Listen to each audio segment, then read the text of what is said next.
আমি আর গালি দিতে চাই না, যেটা বলি সেইটা নিয়েই বাহাস করে।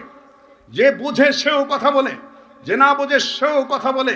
কেউ কথা বলার শৌখিনতা করে, কেউ বা নিজের একটু কুদরত দেখাতে, ক্ষমতা দেখাতে চেষ্টা করে। ভালো করে বোঝার চেষ্টা করো আমার বন্ধু ভাই। কয়েক বছর আগে দিনাজপুরে যখন আমাকে প্রশ্ন করা হলো সেকুলারিজম প্রসঙ্গে আপনার ধারণা কি, যে সেকুলারিজম একটা কুফরি মতবাদ বটে, কিন্তু ইখতিলাফুল ফতোয়া হাসবা ইখতিলাফিল আজমান ওয়াল আমাকিন, স্থান কাল পাত্র ভেদে বহু প্রশাসনিক ফতোয়া পরিবর্তিত হয়। সৌদি আরবে ইসলামিক স্টেট রয়েছে, সেখানে যে কোনো ধরনের সেকুলার নীতিতে হারাম। ভারতে কি? ভারতের সেকুলারিজমের অর্থ হলো সকল ধর্মের সমান অধিকার।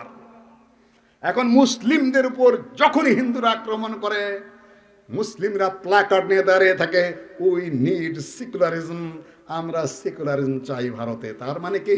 সংবিধান লিখিত আছে সেকুলারিজম, ওই সেকুলারিজমদের ছত্র ছাই আমরা বাঁচতে পারি, তাছাড়া ভারতে মুসলমানদের বাঁচার কোনো পথ নাই। এক অর্থ তো নয় খালি সেকুলার সেকুলার করতেছেন। মাদ্রাসা আসলে যাদেরকে সেকুলার বলেন, ওরা সেকুলারিজম অর্থ জানে নাকি?